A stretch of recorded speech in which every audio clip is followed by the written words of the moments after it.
name is Anne-Marie Batson. Welcome to a very special British rowing interview for Black History Month 2020. Did you know, according to the latest British Rowing Diversity Report that was published back in 2017, less than 5% of members of the BAME community are members compared to 14% of the population of England and Wales. We're going to talk about the actions that need to be taken, or at least to taken to the next level, to make the sport even more accessible than what it is for the country and probably the rest of the world as well. We're going to talk about what actions we're going to need to take, what the experiences have been, and what lessons we've learned as well. And while this is very much an informal conversation about people of colour, this is a discussion for everybody. So we hope you enjoy it. And I say we a lot in my introduction because I'm not alone for this important conversation. I've been joined by 4 wonderful people who've very graciously given up their time to have a chat with me today about diversity in British rowing. So I'd like to say my first hello to Tinashe, who is the community rowing coach at London Youth Rowing and Thames Tradesmen Rowing Club. How are you doing, Tinashe? Not bad, thank you, Anne-Marie. Good to see you. Next up, 22-year-old Maya Ford, who is a postgraduate student at Nottingham University and also a rower with Thames Rowing Club. How are you doing, Maya? I'm good, thank you, Anne-Marie. Good to see you, good to see you. All the way in Nigeria, please welcome Donna Itabet, who is a former GB rower, now head of corporate finance at Babangona in Nigeria. Hi, thanks, Anne-Marie. Good to see you, Donna. And last but certainly not least, Mr. Christian Chimbong, who is a young rower who learned to row at the London Youth Programme. How are you doing, Christian? I'm right, thank you. Good. Lovely to see you all today. Thanks for joining me today as well. So let's get going with our conversation. Let's start with you, Tinashe. How did you get to where you're going today and what made you become a rower? So I picked up rowing in my second year of university, looking for like extracurricular activities to do. And yeah, I kind of picked it up as a hobby just to spend a bit more time outside. And I got to know the communities a bit more and found that, yeah, it's something I wanted to be a part of and also just aid a bit of personal development. And Maya, how did your journey begin in rowing? I also learned through London Youth Rowing. So after the 2012 Olympics, I was really inspired. I saw quite a lot of rowing on TV, thought that I'd give it a go. And then, yeah, I did learn to row course at Thames Rowing Club. I must admit, I loved watching the rowing at London 2012 because it was at Eton Dorney. It was lovely, glorious, sunny weather, wasn't it? And it just, yeah, it was absolutely amazing, absolutely amazing. Donna, how did your journey start into rowing? First started when I moved from Canada to the UK. So a lot of sports I'd picked up and I was playing in Canada weren't available here in the UK. So I sort of just got channeled into rowing. Absolutely loved it. And then also like my sister at the time she actually represented GB during the Beijing Olympic cycle. So I think she also was sort of an inspiration to stay in the sport. And what made you fall in love with the sport, Donna? For me, I think it was mostly the camaraderie, so you're the teammates. I was a big fan of the team sports and sort of like when you're all in the same boat, no pun intended, it's just like, it sort of creates a lot of bonds. I started back from my rowing days during A-levels, for sure. Christian, why did you choose rowing as a sport? So when I was in year 11, Fulham Reach Boat Club actually done some outreach to the schools in the area. So they brought us in for PE lessons for a couple of terms. So like each year group had like a term of rowing basically. And I really liked it. And they ended up taking part in like the Thames 100 program that they put on, which was like a nice charity event. And it was really fun. And I continued on and I ended up like joining the club later on as well. When you first got into the boat, Christian, can you remember what that was like, what you were thinking? It was very scary. I didn't know what to expect. And I didn't know, I didn't think a sport like that was a thing actually. So, because when they first said we were going to do rowing, I was like very confused. And when I saw what was going on, I was very scared at first. It was a new experience. Why were you quite scared about it? Because, Well, first of it was unheard of, and well, for me it was unheard of. I didn't know that we could actually rowing on the Thames was a thing, and then second of all, it was a thing where I guess we were just getting straight into it. So it was just kind of a thing where we were just kind of thrown into the deep end, and they just said, "All right, get in the boat," and we were in like an 8, we were in an octo, and it was just it was just like we were all just thrown into it, and it was an interesting first lesson, but it was fun. I can imagine it was an interesting first lesson for sure. Maya, let me come to you. I want to talk to you about your experience as a rower. You're a Black person, you're female as well. What has been your experience of being a rower? My experience, I've had a wonderful time rowing, I must say. I've been doing it for about 6 years. But I do have to say it can be quite intimidating. It's an intimidating experience, I have to say, like moving from club to club, and always being the only person of colour, or at least the only Black person. It's quite daunting, quite intimidating. I just think sometimes it makes you question whether you should be there. So as much as you are having a lot of fun, striving to improve, and you love your teammates and you're all kind of working together, sometimes it does feel like you're a bit of like an odd one out, per se. How did you deal with that? What was your mindset in terms of that feeling intimidated?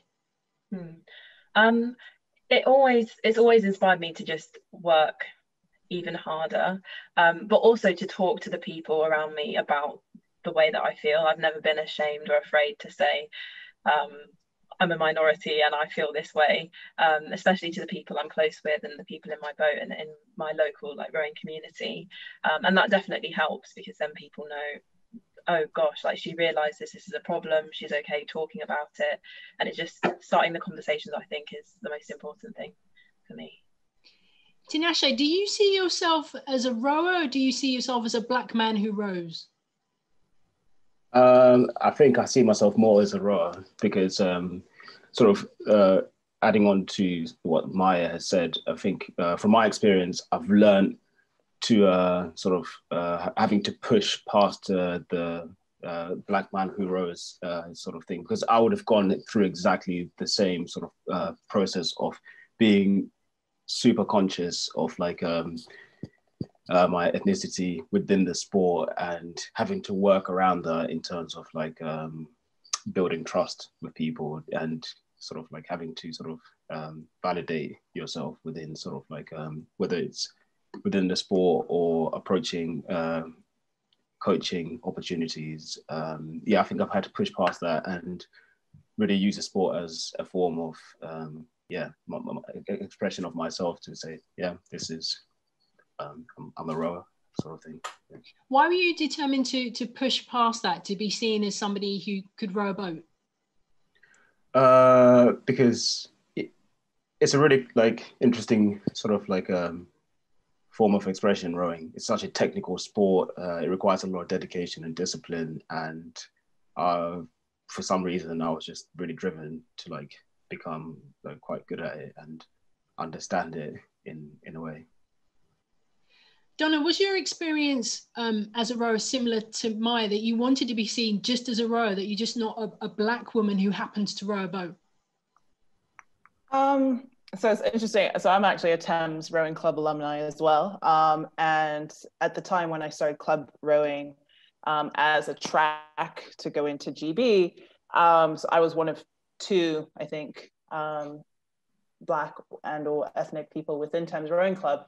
And me and the other girl were constantly confused. We'd be in the same boat, but we'd be constantly called each other's names, and we didn't look anything alike. So even if you yourself wanted to be I'm no different from, the other rowers, instances like that, always seem to highlight that, yes, I am different, I am set apart. So there was no sort of running away from the fact. So in a way, I actually tried to own the fact that, yes, I was a Black rower. When I was younger, I wasn't sort of as vocal as I am now. And I think sort of the conversations we're having now around Black Lives Matter, and sort of really pushing the conversations, just, and not being not racist, but actually being anti-racist, because not being proactive about these issues has shown to not be sufficient in the past. I think it's very important for people to have these conversations and just not be uncomfortable about it. You know, Black people to sort of not sort of rock the boat. They've sort of not tried to assert their individuality. They've always tried to like fit in and sort of, you know, melt into the people surrounding them. But I don't think that actually benefits anyone in the end. And actually it's our responsibility and everybody else's responsibility to be our true selves and sort of make people accept that. And if they're not familiar with it, take that task to sort of educate them. Christian, how conscious were you as a young Black man about to go into a sport that over time has been seen as very elitist and very white? So at first it wasn't very apparent to me. So mainly the first, like my first experiences with the rowing were with my school and were with like other people in the council. And then as time went on, it became more apparent to me that it was an elitist sport and that it was a sport that not, I guess, many people of my background would engage with. I guess like one of the bigger experiences I had was when I went to Henley Regatta as well. And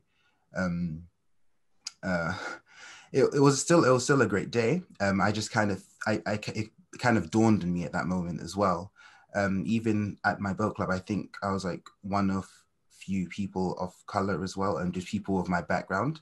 Then it, like, as time went on, I began to think about it more, but I realized like it shouldn't really be a problem, because at the end of the day, we're still going to be the same people in the same boat together, and we're going to be working together in a team sport. That's a great point. And you've also been part of the Love Rowing, which is the charitable arm. You're in a video, aren't you? Talking how did you get involved in that? So it actually, through my boat club, I ended up working with British Rowing for an internship in I think their comms and marketing team. And because of that, afterwards as well, they ended up reaching out to me to ask to take part in that as well.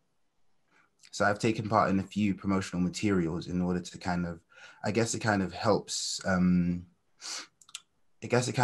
the idea that like rowing is a sport that can be for anybody and everybody.